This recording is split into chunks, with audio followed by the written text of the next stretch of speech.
ሰላም ጤና ይስጥልን። በገቢዎች ሚኒስቴር ምዕራብ አዲስ አበባ አነስተኛ ግብር ከፋዮች ቅርንጫፍ ጽሕፈት ቤት እየተዘጋጀ የሚቀርብላችሁ የታክስ ትምህርት መርሃ ግብራችን ነው። ስሜ ደጀኔ ከፋለ ይባላል። በዛሬው መርሃ ግብራችን ይዤላችሁ የቀረብኩት ዊዝሆልዲንግ ታክስ ወይም ደግሞ ቅድመ ግብር ምንነትና ቅድመ ግብርን ወይም ደግሞ ከተከፋይ ሂሳብ ላይ የሚያስቀሩ እነማን ናቸው፣ ግዴታ የተጣለባቸው እና ግዴታ የሌለባቸውስ የሚሉትን በዚህ መርሃ ግብራችን የምንመለከት ይሆናል። እንግዲህ የተከበራችሁ የቻናላችን ተከታታዮች እነማን ናቸው የሚገደዱት? ይህንን ከተከፋይ ሂሳብ ላይ ግብርን ቀንሰው የማስቀረት ኃላፊነት ወይም ግዴታ የተጣለባቸው አካላት እነማን ናቸው ብለን ከማየታችን በፊት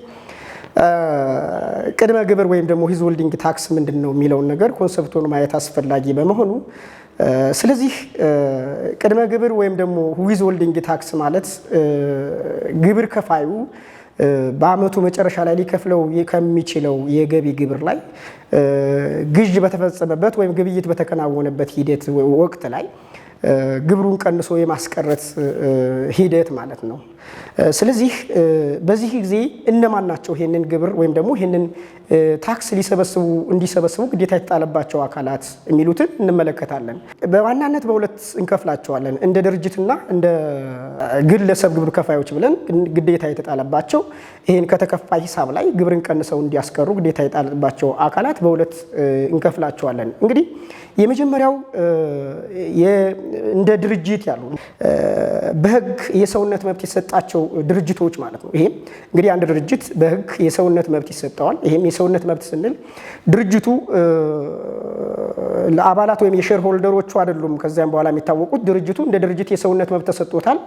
የክስ ወይም ቢከስም የመክሰስ መብት አለው፣ ቢከሰስም የመከሰስ መብት አለው። ስለዚህ እንዲህ አይነት ድርጅት የሰውነት መብት የተሰጣቸው ድርጅቶች ይህንን ግብር ሰብስበው ወይም ደግሞ አስቀርተው ለባለስልጣኑ ገቢ ማድረግ ኃላፊነት አለባቸው ማለት ነው። ስለዚህ ቀጥሎ የኢትዮጵያ ምርት ገበያ ድርጅት ማለት ነው። የኢትዮጵያ ምርት ገበያ ድርጅት ይህንን የዊዝሆልዲንግ ታክስ ወይም ደግሞ ቅድመ ግብር ከተከፋይ ሂሳብ ላይ ይሄም በግብይት ወቅት ወይም በግዢ ወቅት ከተከፋይ ሂሳብ ላይ ግብሩን ቀንሶ ወይም ደግሞ አስቀርቶ ለባለስልጣኑ ገቢ ማድረግ ኃላፊነት እንዳለበት ማወቅ ያስፈልጋል ማለት ነው። ሌላው የመንግስት መስሪያ ቤቶች፣ ማንኛውም የመንግስት መስሪያ ቤቶች ይህን የግብር ወይም ደግሞ ቅድመ ታክስ ወይም ደግሞ ቅድመ ግብር ወይም ደግሞ ዊዝሆልዲንግ ታክስ የማስቀረት ግዴታ አለባቸው ማለት ነው። ሌላው ለትርፍ ያልተቋቋሙ ድርጅቶች ናቸው። እንግዲህ ይህ ትርፍ ያልተቋቋሙ አሁን በአብዛኛውን ጊዜ ብዙ እንትኖች የሚታዩት ክፍተቶች የሚታዩት እኛ ለትርፍ አልተቋቋምንም፣ ስለዚህ ይህን ግብር የመሰብሰብ ግዴታ የለብንም የሚሉ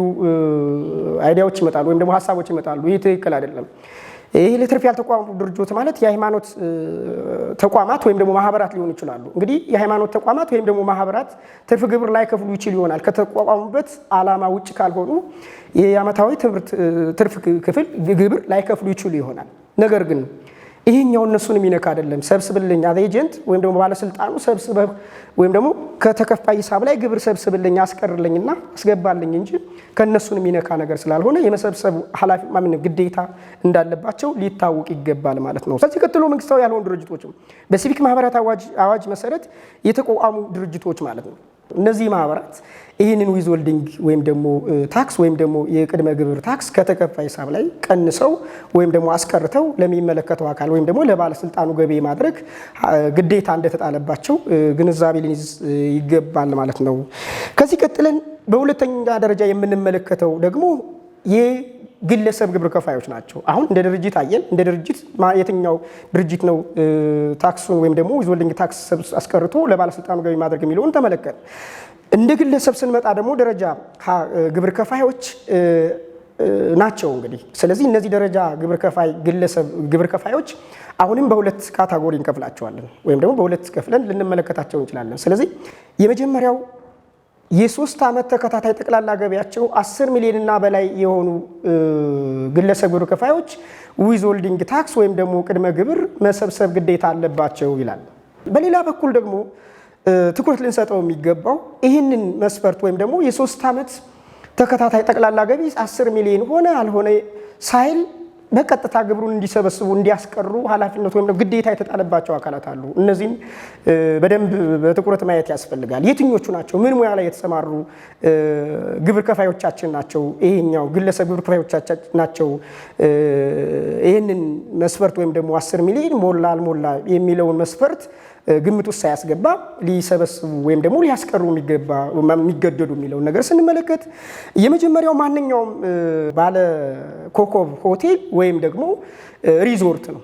እንግዲህ ሆቴሎቹ ወይም ደግሞ ሪዞርቶቹ ደረጃቸውን የሚለኩበት የራሱ የሚመለከተው አካል የሚሰጠው በኮከብ ነው የሚለየው ሰው በኮከብ ማዕረግ የሰጣቸው ሆቴሎችና ሪዞርቶች 10 ሚሊዮን ሞላ አልሞላ የሚለውን ነገር ኮንሲደር ሳያደርግ የዊዝሆልዲንግ ታክስ የማስቀረት ግዴታ እንዳለባቸው ልንገነዘብ ይገባል ነው። ሌላው ከአንድ እስከ አራተኛ ደረጃ ወይም ደግሞ ከአንድ እስከ አራት ደረጃ የተሰጣቸው ተቋራጮች ናቸው። እነዚህ ተቋራጮች አሁንም ተቋራጭ ሙያ ላይ ስንመጣ ወይም ደግሞ ኮንስትራክሽን ዓለም ላይ ስንመጣ ደረጃ ይሰጣቸዋል። ስለዚህ ይሄ ደረጃ ከአንድ እስከ አራት የተሰጣቸው ደረጃ የተሰጣቸው ተቋራጮች ይህን ግብር ወይም ደግሞ ቅድመ ግብርን አስቀርቶ ለሚመለከተው ወይም ደግሞ ለባለስልጣኑ ገቢ የማድረግ ግዴታ እንዳለባቸው ይገልጻል ማለት ነው። ከዚህ ቀጥሎ ማንኛውም ሪል ስቴት አልሚ ነው።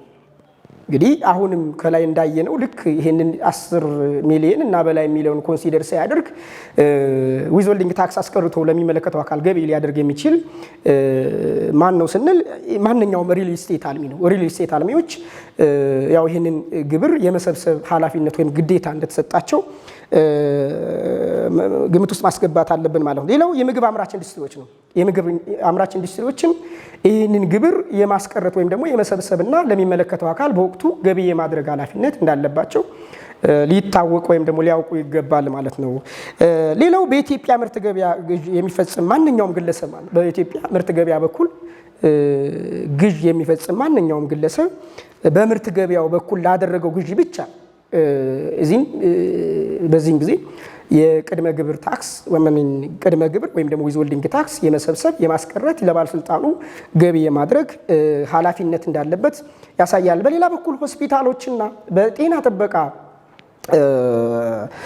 መስፈርት መሰረት ከፍተኛና ከዚያ በላይ ደረጃ የተሰጣቸው ጤና ወይም ደግሞ ክሊኒኮች የጤና ተቋማት ወይም ደግሞ ክሊኒኮች እነሱም ይህን ዊዝሆልዲንግ ታክስ የመሰብሰብ ወይም ደግሞ የማስቀረት ኃላፊነት እንዳለባቸው ግምት ውስጥ ሊገባ ይገባል ማለት ነው። ስለዚህ እዚህ ሙያ ላይ የተሰማራችሁ አካላት ይህን ከግምት ውስጥ አስገብተን ያው ግብሩን መሰብሰብ ግዴታ እንዳለብን ልናውቅ ይገባል ማለት ነው። በሌላ በኩል ዩኒቨርሲቲዎችና ኮሌጆች ናቸው። ዩኒቨርሲቲዎችና ኮሌጆች አሁንም ይህንን ታክስ ወይም ደግሞ ቅድመ ግብር መሰብሰብ ግዴታ አለባቸው ወይም ደግሞ ከተከፋይ ሂሳብ ላይ ግብርን ቀንሶ ለባለስልጣኑ ገቢ የማድረግ ግዴታ ከተጣለባቸው ይካተታሉ ማለት ነው። በሌላ በኩል ከአምራች ኢንዱስትሪዎች ምርት በመሰብሰብ የሚያከፋፍሉ አካላት ማለት ነው። ከአምራች ኢንዱስትሪዎች ምርት በመረከብ የሚያከፋፍሉ ግለሰብ ግብር ከፋዮቻችን እነዚህም ዊዝሆልዲንግ ታክስ የማስቀረት ግዴታ እንዳለባችሁ ግንዛቤ መውሰድ ያስፈልጋል ማለት ነው። እንግዲህ ጠቅለል ስናደርገው በአጠቃላይ ባለስልጣኑ እንዲሰበሰቡ ግዴታ ካልጣለባቸው ግብር ከፋዮች ውጭ ያሉት ይሄን ግብር የመሰብሰብና ወይም ደግሞ ይሄን ዊዝሆልዲንግ ታክስ አስቀርቶ ለባለስልጣን ገቢ የማድረግ ኃላፊነት እንዳለባችሁ ግንዛቤ ልትወስዱ ይገባል ነው። እንግዲህ ግብር ወይም ደግሞ ይሄ ቅድመ ግብር ከተሰበሰበ በኋላ አሁን እዚህ ላይ ግንዛቤ ወይም ደግሞ ተጨማሪ ግንዛቤ መስጠት የሚፈልገው ከተሰበሰበ በኋላስ ምን ይሆናል የሚለውን ነገር ነው። ይሰበሰባል። ስለዚህ ከተሰበሰበ በኋላ ወይም ደግሞ ካስቀረነ በኋላ ከተከፋይ ሂሳብ ላይ ግብሩን ከቀነስን በኋላ መቼ ነው ለባለስልጣኑ ገቢ ልናደርግ የሚችለው ወይም ደግሞ ሪፖርት ልናደርግ የሚችለው የሚለውን ነገርም አብረን ከግንዛቤ ውስጥ ማስገባት ይጠበቅብናል ማለት ነው። ይህም እንግዲህ ግብሩ ወይም ደግሞ ካስቀረነው በሚቀጥለው ወር ባሉት 30 ቀናት ውስጥ ወይም ደግሞ ልክ ለምሳሌ የአሁኑ ወር ግንቦት ወር ነው።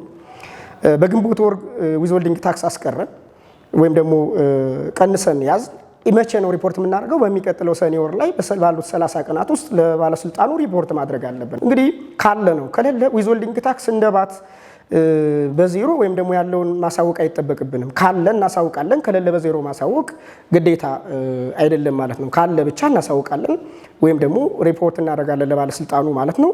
ስለዚህ ይህንን ግምት ውስጥ ማስገባት መልካም ነው የሚል እሳቤ አለኝ። ስለዚህ ከዚህ ቀጥለን የምንመለከተው የመሰብሰብ ወይም ደግሞ ባለስልጣኑ ዊዝሆልዲንግ ታክስ የመሰብሰብ ግዴታ የጣለባቸው አካላት እንዳሉ ሁሉ ግዴታ የሌለባቸው አካላትም ይኖራሉ ማለት ነው። ስለዚህ እነሱስ እነማን ናቸው የሚለውን ነገር ማየቱ መልካም ነው ማለት ነው። እንግዲህ ግብር ቀንሶ የመያዝ ወይም ደግሞ የማስቀራት የማይመለከታቸው ሰዎች እነማን ናቸው ብለን ስንመለከት የመጀመሪያው ጥቃቅን ኢንተርፕራይዞች ናቸው። እነዚህ ጥቃቅን ኢንተርፕራይዞች ዊዝሆልዲንግ ታክስ የመሰብሰብ ግዴታ እንደሌለባቸው አስቀምጧል ማለት ነው። በሌላ በኩል ዲፕሎማቲክና ዓለም አቀፍ ስምምነት መሰረት የተቋቋሙ ድርጅቶች ነው። በዲፕሎማቲክና በዓለም አቀፍ ስምምነት መሰረት የተቋቋሙ ድርጅቶች አሁንም ከዚህ ይህንን ግብር ከመሰብሰብ ወይም ደግሞ ዊዝሆልዲንግ ታክስ ከማስቀረት ነፃ አድርጓቸዋል ማለት ነው። ለምሳሌ እነዚህ ኤምባሲዎች፣ የተባበሩት መንግስታት ድርጅት ወዘተ እነዚህን የመሳሰሉ ድርጅቶች ይህን ግብር የማስቀረት ግዴታ የለባቸውም ወይም ደግሞ አትገደዱም የሚል አስቀምጦላቸዋል ማለት ነው።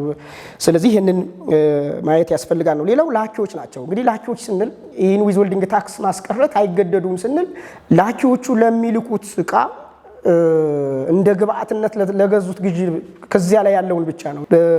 ለሀገር ውስጦቹ ውስጥ ለሚሸጣቸው ሽያጮች የዊዝሆልዲንግ ታክስ ለዚያ ግብአት ለሚጠቀመው ዊዝሆልዲንግ ታክስ ይሰበስብበታል። ነገር ግን ወደ ውጭ ለሚልካቸው ፕሮዳክቶች ለሚጠቀመው ግብአት ግን ዊዝሆልዲንግ ታክስ እንዲይዝ አይገደድም ማለት ነው። እንግዲህ በአጠቃላይ ጠቅለል ብለን ስናየው የገቢዎች ሚኒስቴር በሚያወጣው መመሪያ ቅድመ ግብር የማስቀረት ግዴታ ከተጣለባቸው ግለሰብ ግብር ከፋዮች ውጭ ያሉት ያው የማይመለከታቸውም እንደማለት ነው፣ ወይም ደግሞ አይገደዱም ማለት ነው።